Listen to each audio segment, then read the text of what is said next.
Good morning everyone. आज हम देखेंगे chapter 24 drug acting on respiratory system का part 2।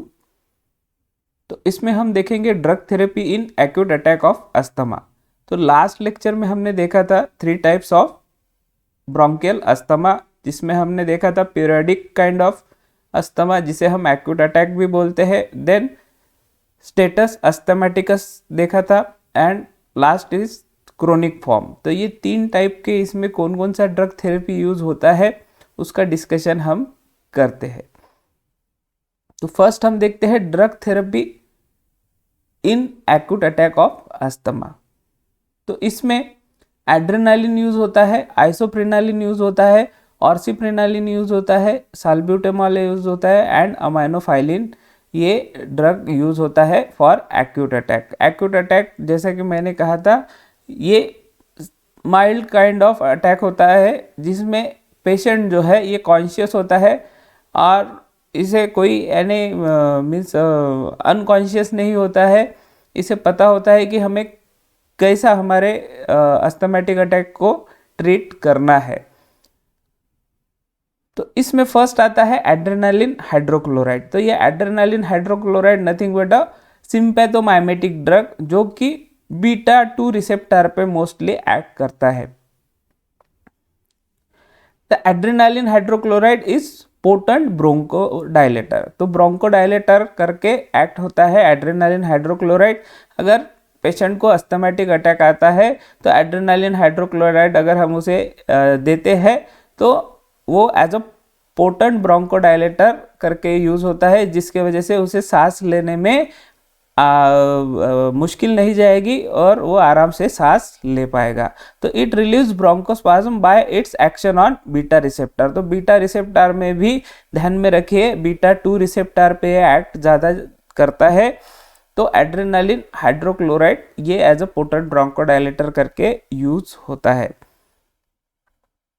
It is administered subcutaneously in the dose of 0.2 to 0.5 ml of a 1:1000 aqueous solution. The drug is injected slowly. तो देखिए ये जो drug है ये कितना पोटेंट है। Potent means 0.2 to 0.5 ml। अगर हम इमेजिन करना भी चाहे तो मीन्स बहुत छोटा सा क्वांटिटी है, उसके बाद भी ये 1:1000 रेशो में है। मीन्स 1 ml इन 1000 ml और 1 part in 1000 part of aqueous solution, यानी इतना डाइल्यूट है तो भी इसका इफेक्ट इतना डेंजरस है। तो ये बहुत ही पोटेंट ड्रग है। इसको देते हैं सबक्यूटेनियसली, मीन्स सबसे जो inner most layer of your skin है वहाँ पे इसको इंजेक्ट करते हैं, और इंजेक्ट भी कैसा करते हैं, वेरी स्लोली करते हैं। तो ये ड्रग का आप कॉन्सेंट्रेशन देख के ही समझ सकते हैं कि भाई ये कितना पोटेंट ड्रग है। तो इसका 0.2 टू 0.5 ml देते हैं। ये भी प्योर ड्रग का नहीं देते हैं, हम 1:1000 प्रोपोर्शन में एक्वस सॉल्यूशन का देते हैं। ठीक है। The relief with an adrenaline is accompanied by unpleasant palpitation. तो अनप्लीजेंट पाल्पिटेशन होने का चांस मीन्स घबराहट जैसा फीलिंग होता है। तो रिलीफ तो मिलता है, सांस लेने में दिक्कत नहीं जाती है, बट थोड़ा सा हार्ट रेट बढ़ गया है हमारा, या फिर हमारी हार्ट बीट्स बढ़ गई है, ये ऐसा फीलिंग आने को हम बोलते हैं पाल्पिटेशन। तो ये जो चीज़ है ये एड्रेनालिन की अगर हम ट्रीटमेंट दे रहे हैं एक्यूट अटैक में तो पेशेंट को फील होता है। उसके बाद care is to be taken that the tip of needle should not enter into vein. तो ये केयर हमें लेना है। हमें इंजेक्शन कहाँ देना है, सबक्यूटेनियसली देना है। सबक्यूटेनियसली मीन्स सबसे जो अंदर का लेयर है आपका स्किन का, सबसे नीचे का जो लेयर है वहाँ पे देना है, हमें वेन्स में नहीं देना है। वेन्स में देंगे तो ये डायरेक्टली चला जाएगा आपके ब्लड में, और ब्लड में अगर चला गया तो ये बहुत डेंजरस इफेक्ट दिखा सकता है। तो केयर हमें क्या लेना है कि भाई टिप जो है नीडल का ये वेन में नहीं जाना चाहिए, हमें सिर्फ इसको सबक्यूटेनियसली ही देना है।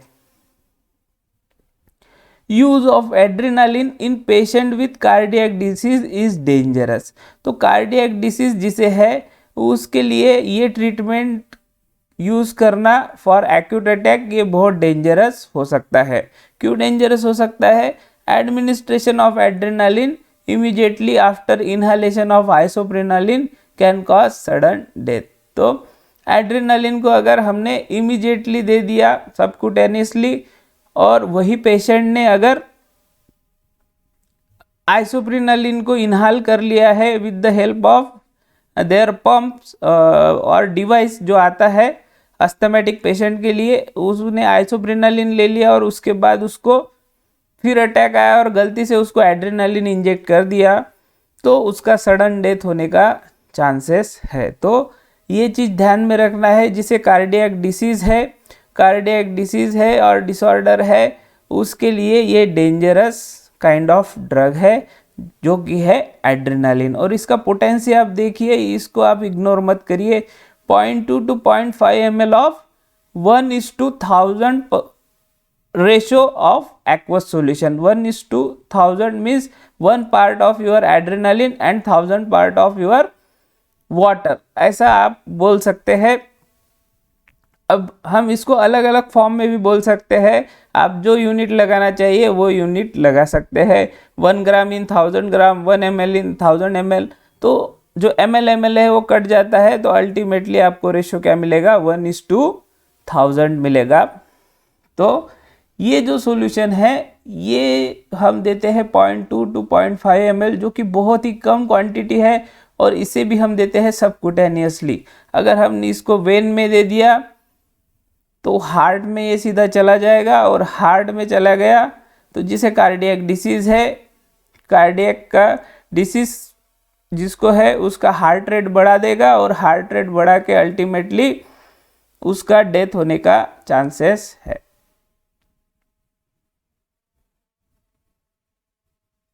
उसके बाद प्रोलॉन्ग यूज ऑफ एड्रेनालिन में रिजल्ट इन एड्रेनालिन रेजिस्टेंस। अगर एड्रेनालिन का यूज एक्यूट अटैक वाला पेशेंट जो है, जिसे अस्थमा का एक्यूट अटैक आता है, उसे अगर एड्रेनालिन फ्रिक्वेंटली लेने का आदत पड़ गया तो उसको एक टाइम के बाद उसका रेजिस्टेंस आ जाएगा। आगे चल के आप उसको 0.2 to 0.5 ml ऑफ एड्रेनालिन देंगे भी तो भी उसको ब्रोंकोडायलेशन वाला इफेक्ट नहीं मिलेगा, क्योंकि उसका बॉडी जो है वो एडप्ट हो जाएगा 0.2 to 0.5 ml of 1:100% aqueous solution of adrenaline. तो ये एक इसका ड्रॉबैक है। उसके बाद इट में also block the antigen induced histamine release and hence effective in the treatment of asthma. तो ये जो है ये क्या करता है?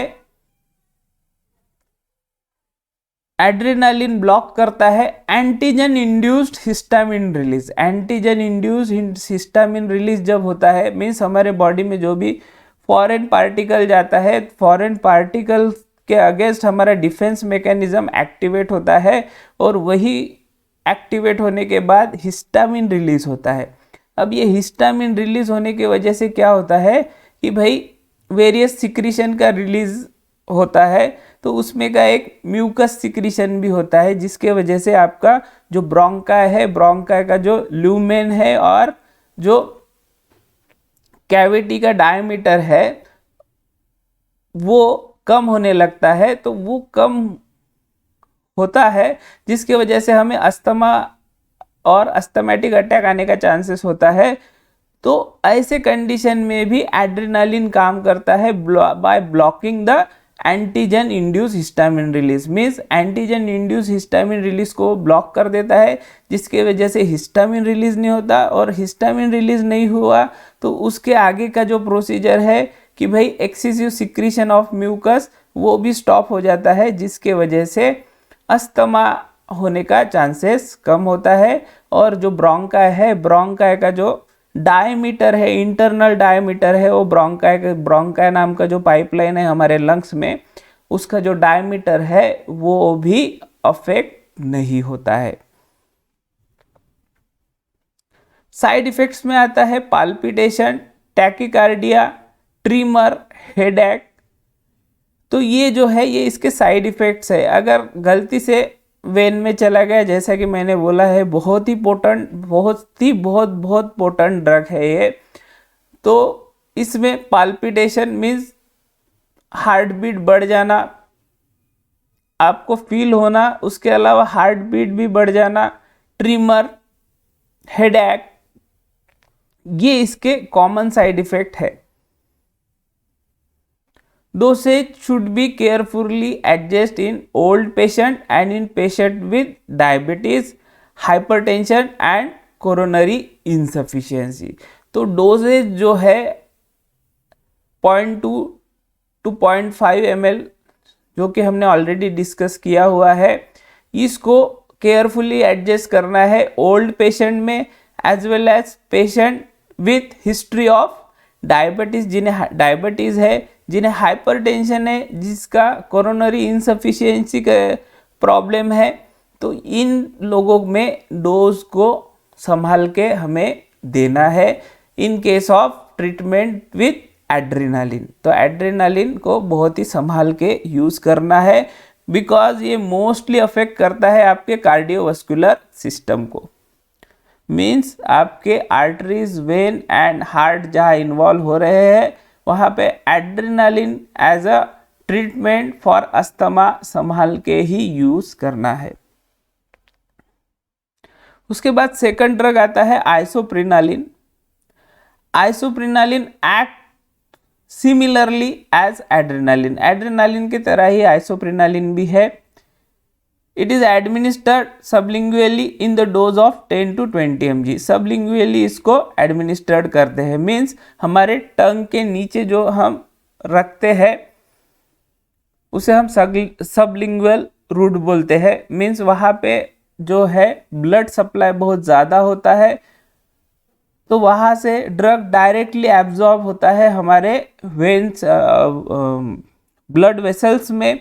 तो डोज का क्वांटिटी जो है वो बहुत कम लगता है, 10 to 20 mg हमें लगता है। इसलिए जो आइसोप्रिनोलिन है ये 10 to 20 mg हमें लगता है, और इसे हमें सबकुटेनियसली देने का ज़रूरत नहीं है लाइक एड्रेनालिन, बट इसको हम ओरली दे सकते हैं। ये ओरली स्टेबल ड्रग है।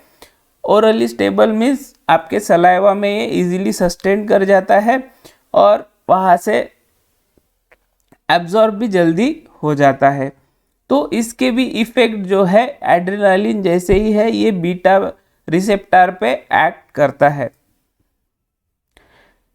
It is convenient to take, it acts as rapidly as adrenaline. तो एड्रेनालिन जैसा ही काम करता है, जितना रैपिडली एड्रेनालिन एक्ट करता है उतना रैपिडली आइसोप्रिनालिन भी एक्ट करता है, और एक कन्वीनियंट टू टेक है, मीन्स ये आप इजीली आपके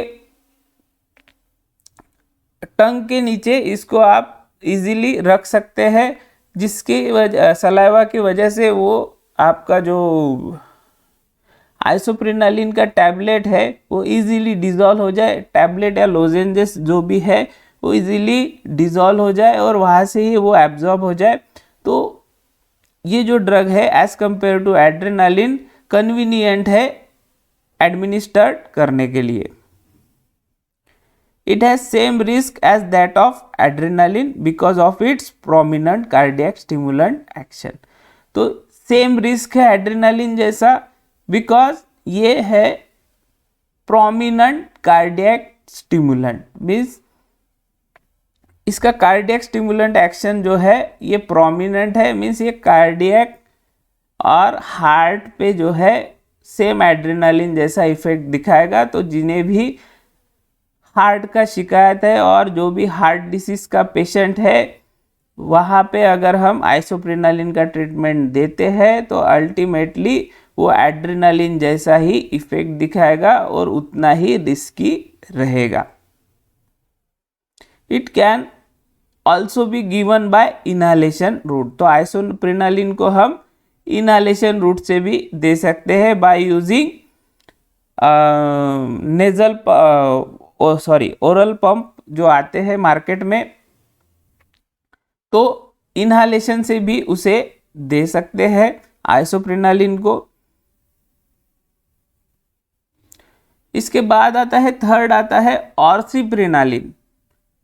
ये डेरिवेटिव है आपका आइसोप्रेनालिन का, जिसका नाम है ऑर्सिप्रेनालिन। तो ऑर्सिप्रेनालिन ये इफेक्टिव है ओरली भी, पैरेंटरली भी और बाय इनहालेशन भी। आप तीनों रूट से इसको दे सकते हैं, ओरली भी दे सकते हैं, पैरेंटरली भी दे सकते हैं और बाय इनहालेशन रूट भी दे सकते हैं। ये डिपेंड करता है आपको कितना जल्दी इफेक्ट चाहिए। अगर ओरली आप देते हैं तो ओरली ये स्टमक में जाएगा, फर्स्ट पास मेटाबॉलिज्म होगा, उसके बाद ब्लड में जाएगा और उसके बाद इफेक्ट दिखाएगा। पैरेंटरली में डायरेक्ट आप इसको ब्लड वेसल्स में इंजेक्ट कर दीजिए इंट्रावेनसली, तो इसके बाद ये आपको इफेक्ट दिखाएगा। और बाय इनहालेशन, इनहालेशन मीन्स आपका इनहाल किया और ये डायरेक्ट इफेक्ट दिखा देगा। तो ये चीज़ आप डिपेंड करता है कि भाई आपको कितना जल्दी इफेक्ट चाहिए। तो और ऑर्सिप्रेनालिन जो है ये तीनों वे से हम दे सकते हैं। It has long duration of action and less cardiac stimulant action than isoprenaline। तो इसका जो एक्शन जो है ये लॉन्ग ड्यूरेशन ऑफ एक्शन है, मीन्स अस्थमैटिक अटैक जो है, जो पेशेंट को फ्रिक्वेंटली भी आ रहा है, तो वो पेशेंट को हम ऑर्सिप्रेनालिन अगर देते हैं तो इसका जो इफेक्ट है ये लॉन्ग ड्यूरेशन का है, मीन्स वो पेशेंट को बहुत समय के लिए आराम मिलेगा। इसके अलावा इसका इफेक्ट हार्ट पे बहुत ही कम है एज कंपेयर टू आइसोप्रेनालिन। तो ये आइसोप्रेनालिन का ही डेरिवेटिव है ऑर्सिप्रेनालिन। उसके बाद आता है fourth drug salbutamol. Salbutamol is clinically related to isoprenaline. तो ये केमिकली रिलेटेड टू आइसोप्रेनालिन। तो ये सालब्यूटेमॉल और आइसोप्रेनालिन केमिकली सिमिलर थोड़े बहुत दिखते हैं नहीं बोलना चाहिए मैंने, मीन्स थोड़ा सा मॉडिफिकेशन है इसमें सालब्यूटेमॉल और आइसोप्रेनालिन में। It selectively stimulate beta 2 receptor and cause bronchodilation. तो ये बीटा 2 रिसेप्टर पे एक्ट करता है सालब्यूटेमॉल और ब्रोंकोडायलेशन करता है। इसके अलावा relaxation of vascular and uterine smooth muscle. तो एक तो बीटा 2 रिसेप्टर पे एक्ट करने के बाद ब्रोंकोडायलेशन करता है, जिसे की वजह से हमें एंटी एस्थेमेटिक इफेक्ट मिलता है। इसके अलावा vascular as well as uterine smooth muscles को जो है ये रिलैक्स करने का काम करता है। It is a poor cardiac stimulant, means cardiac stimulant ये पुअर है, मीन्स कार्डियक और हार्ट पे इसका इफेक्ट जो है बहुत ही कम है। ये आपके हार्ट को जो है ज़्यादा स्टिमुलेट नहीं करता। The selectivity of action make it a useful agent for treatment of bronchial asthma. तो इसकी जो सिलेक्टिविटी है स्पेशली फॉर बीटा 2 रिसेप्टर जो है ये ज़्यादा बीटा 2 रिसेप्टर पे ही एक्ट करता है, जिसके वजह से बाकी के जो कार्डियक स्टिमुलेंट इफेक्ट जो है वो कम है, और इसके वजह से जो है इसका यूज़ जो है for the treatment of bronchial asthma ज़्यादा कर सकते हैं और ज़्यादा करते हैं। It is effective orally as well. तो इसको हम ओरली भी दे सकते हैं। It has fewer cardiac side effect and longer duration of action as compare to isoprenaline. तो कार्डियक साइड इफेक्ट इसके कम है और ड्यूरेशन ऑफ एक्शन जो है इसका ज़्यादा है एज कंपेयर टू आइसोप्रेनालिन। मैं मेरा करेक्शन करना चाहूँगा, ये सिलेक्टिव बीटा 2 रिसेप्टर एगोनिस्ट है सालब्यूटेमॉल। इसके पहले जो हमने 3 ड्रग देखे हैं ये ओनली बीटा रिसेप्टर पे एक्ट करते हैं। तो beta receptor beta 1 and beta 2 दोनों पे भी इसके इफेक्ट दिखते हैं। इसके वजह से हमें हमारा कार्डियक साइड इफेक्ट दिखता है। बट सालब्यूटेमॉल जो है ये सिलेक्टिवली स्टिमुलेट करता है बीटा 2 रिसेप्टर को, जिसकी वजह से हमें यहाँ पे कार्डियक साइड इफेक्ट जो है वो कम मिलते हैं। अगर ये बीटा 1 रिसेप्टर पे भी एक्ट करता था तो हमको कार्डियक स्टिमुलेंट इफेक्ट भी मिलते थे। तो ये मैं मेरा करेक्शन करना चाहता हूँ कि भाई इससे पहले जो 3 ड्रग हमने देखे थे वो नॉन सिलेक्टिव कैटेगरी के हैं, बट साल्ब्यूटामॉल ये जो है ये सिलेक्टिवली स्टिमुलेट करता है बीटा 2 रिसेप्टर को, जहाँ पे हमें ब्रोंकोडायलेशन भी मिलता है और vascular and uterine smooth muscle का रिलैक्सेशन मिलता है, बट कार्डियक स्टिमुलेंट इफेक्ट हमें नहीं मिलता है, जो कि हमें ऑर्सिप्रेनालिन, आइसोप्रेनालिन और हमारा एड्रेनालिन में दिखता है। तो ये मेरा छोटा सा मिस्टेक आप कंसीडर कर लीजिए। अब हम देखते हैं prevention of acute attack of asthma. तो prevention of acute attack of asthma में हम ephedrine hydrochloride as a sympathomimetic drug orally देते हैं in the dose of 30 mg at bedtime. It is useful in terminating nocturnal asthmatic attack. तो ये जो है इपिड्रिन hydrochloride जो है ये हम एज अ सिंपैथोमाइमेटिक ड्रग देते हैं ओरली 30 mg क्वांटिटी में एट बेड टाइम। इसलिए देते हैं कि भाई हमें बीच में अस्थमैटिक अटैक ना आए, और कभी कभी अटैक आ गया तो हमें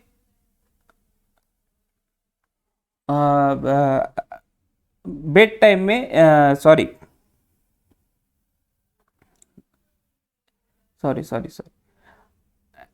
इसे हम बेड टाइम में देते हैं, जिसकी वजह से हमें अस्थमैटिक अटैक ना आए, और अगर अटैक आया है तो भी ये हम टर्मिनेट कर सके। Patient who get day time attack need 60 mg of drug. तो अगर एक्यूट अटैक हमारा जो है, अगर उसे डे टाइम में अटैक आ रहा है तो उसे हम ephedrine hydrochloride 60 mg of drug देंगे। ठीक है। अगर नाइट टाइम में अस्थमैटिक अटैक आ रहा है तो हम उसे 30 mg देंगे एट अ बेड टाइम। ठीक है। तो ये nocturnal asthmatic attack nothing but a night type attack, जो रात के समय में अस्थमैटिक अटैक आते हैं उसको टर्मिनेट करने के लिए 30 mg देते हैं, और 30 mg सोते समय एपिड्रिन हाइड्रोक्लोराइड देते हैं, जिसके वजह से उसे रात में अस्थमैटिक अटैक ना आए। बट अगर उसे डे टाइम में अगर अटैक आते हैं तो इपिड्रिन हाइड्रोक्लोराइड एज अ ड्रग हम 60 mg देंगे, जिसके वजह से उसे डे टाइम में भी अटैक ना आए as well as night time में भी अटैक ना आए। Ephedrine taken later in the day causes insomnia and hence is sometime combined with phenobarbital। तो इपिड्रिन हाइड्रोक्लोराइड क्या करता है, इंसोम्निया कॉज करता है, जिसकी वजह से हमें नींद नहीं आती है, तो कभी कभी इसको फिनोबार्बिटोन के साथ कॉम्बिनेशन में देते हैं। It may cause palpitation, difficulty in passing urine and hypertension. तो ये भी आप समझ लीजिए कि भाई ये सिंपैथोमाइमेटिक ड्रग कैटेगरी है और बीटा रिसेप्टर पे एक्ट करता है। ये भी नॉन सिलेक्टिव कैटेगरी का ड्रग है, जिसकी वजह से palpitation, difficulty in passing urine means urination और मिक्चुरेशन में डिफिकल्टी आएगा, और हाइपरटेंशन का भी प्रॉब्लम इसमें आपको दिखेगा। अब हम देखते हैं drug therapy in status asthmaticus.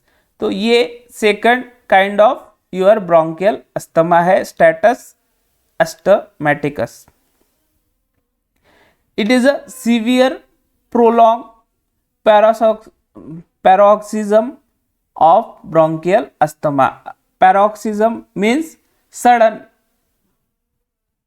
तो ये जो स्टेटस एस्थमेटिकस है, ये जो है ये severe prolong sudden bronchial asthma है। ठीक है, ये जो टाइप है ये सीवियर काइंड ऑफ होता है, ज़्यादा समय तक रहने वाला होता है, मीन्स 10 मिनट से 1 घंटे तक के भी ये अटैक आ सकता है। और ये सडन अटैक होता है that does not respond to the above therapy. जो हमने इससे पहले 5 से 6 ड्रग देखे हैं वो सभी ड्रग को ये रिस्पॉन्ड नहीं करता है। ठीक है, द पेशेंट इज मार्कली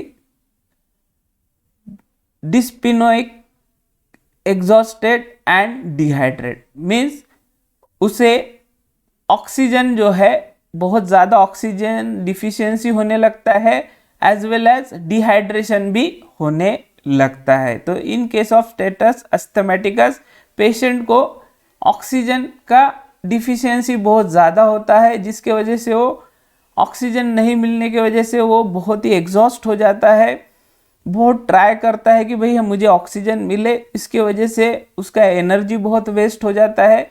इसके अलावा डिहाइड्रेशन होने लगता है, मीन्स उसका वाटर लॉस भी बहुत ज़्यादा होता है। He should be hospitalize and treated promptly. तो ऐसे पेशेंट को हमें हॉस्पिटलाइज करना है और उसे ट्रीट प्रॉम्प्टली करना है। तो ट्रीटमेंट में हमें क्या क्या करना है? First, injection of hydrocortisone hemisuccinate is life saving in this case. तो जो स्टेटस एस्थमेटिकस का जो पेशेंट है उसे फर्स्ट इंजेक्शन देना है हाइड्रोकॉर्टिसोन हेमिसक्सिनेट का, जो कि लाइफ सेविंग ड्रग है for the status एस्थमेटिकस patient. It is given intravenously in the dose of 100 to 200 mg as a initial dose and be repeated every 1 to 2 hour। तो ये जो हाइड्रोकॉर्टिसोन हेमिसक्सिनेट है इसका 100 to 200 mg का इनिशियल डोज देना है intravenously, उसके बाद 1 से 2 आवर में इसे हमें रिपीटेडली देना है। उसके बाद intravenously aminophylline should be continued with normal saline. तो फर्स्ट जो स्टेटस एस्थमेटिकस अटैक आया है पेशेंट को, उसे कंट्रोल करने के लिए हाइड्रोकॉर्टिसोन हेमिसक्सिनेट का इंजेक्शन देना है जब तक कि पेशेंट स्टेबल नहीं हो जाता, और स्टेबल होने के बाद उसे हमें इंट्रावेनसली अमाइनोफाइलिन कंटिन्यू करना है विथ नॉर्मल सलाइन सॉल्यूशन, जिसके वजह से पेशेंट थोड़ा और स्टेबल हो सके। If patient is restless intramuscularly डायजापाम 10 mg में बी गिवन। अगर पेशेंट रेस्टलेस है मीन्स कंट्रोलेबल नहीं है, तो उसे कंट्रोल करने के लिए हमें सीडेटिव और हिप्नोटिक कैटेगरी का ड्रग जो है डायजापाम का 10 mg का इंजेक्शन देना है इंट्रामस्कुलरली, जिसकी वजह से पेशेंट थोड़ा सा रिलैक्स हो सके, उसका रेस्टलेसनेस थोड़ा कम हो सके, जिसकी वजह से हम उसे फर्दर ट्रीटमेंट दे पाए।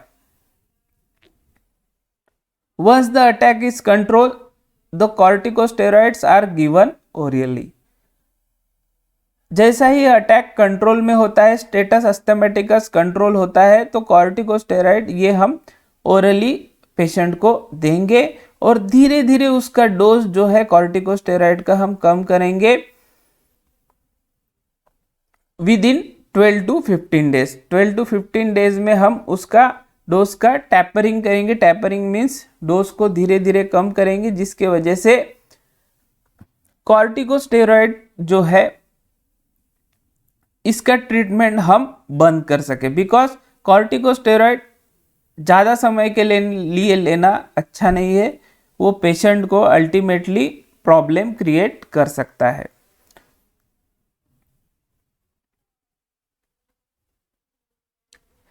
Administration of oxygen for treating hypoxaemia. तो जैसा कि मैंने बोला है कि भाई डिस्पेनिया होता है, डिस्पेनिया होने की वजह से ऑक्सीजन का डिफिशियंसी बहुत ज़्यादा होता है। तो स्टेटस एस्थमेटिकस पेशेंट में पेशेंट एग्जॉस्ट हो जाता है टू गेट ऑक्सीजन, बट उसे ऑक्सीजन नहीं मिलता है, तो वो हाइपोक्सेमिया कंडीशन और डिफिशियंसी ऑफ ऑक्सीजन को हम फुलफिल करने के लिए उसको ऑक्सीजन का सिलेंडर देते हैं और मास्क देते हैं, जिसकी वजह से उसे सफिशिएंट ऑक्सीजन मिल सके। After that as infection is generally present, antibiotic should be given to treat it. तो इन्फेक्शन जनरली प्रेजेंट होता है status asthmaticus kind of bronchial asthma में, तो ऐसे इन्फेक्शन को ट्रीट करने के लिए antibiotic should be given to treat it. वो इन्फेक्शन को ट्रीट करने के लिए एंटीबायोटिक का भी ट्रीटमेंट हम इसमें देते हैं। उसके बाद acute respiratory failure can be treated by artificial positive pressure respiration.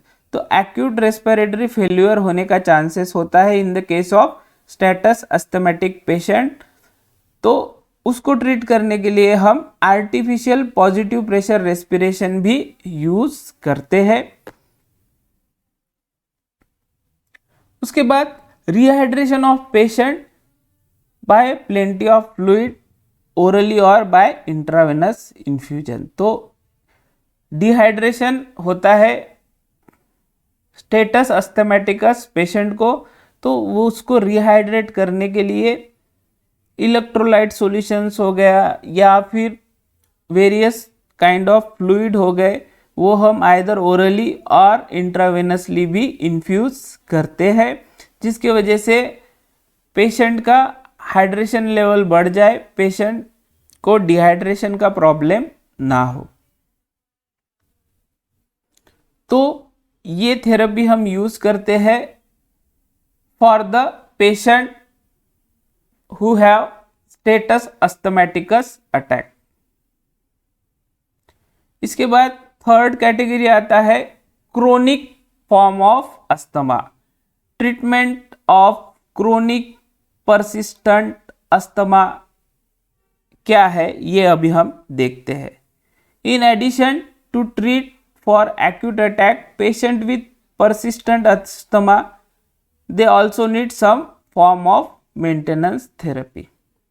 तो जो एक्यूट अटैक के लिए हम ट्रीटमेंट लेते हैं with the help of various kind of drug like adrenaline, isoprenaline और सिप्रिनालिन, ये ड्रग के अलावा भी हमें कुछ मेंटेनेंस थेरेपी इसमें यूज करनी पड़ती है। Bronchodilator drugs are generally less effective in this case since tolerance develop due to such drug. तो ब्रोंकोडायलेटर्स जो कि हमने एक्यूट अटैक में यूज किए हुए हैं वो जनरली लेस इफेक्टिव होते हैं। तो क्यों लेस इफेक्टिव होते हैं? क्योंकि टॉलरेंस जल्दी डेवलप हो जाता है वो ड्रग का और इफिकेसी जो है वो डिमिनिश हो जाती है अगर उसे हम कंटिन्यूसली यूज करते हैं। तो ब्रोंकोडायलेटर ये लेस इफेक्टिव है इन क्रोनिक परसिस्टेंट अस्थमा।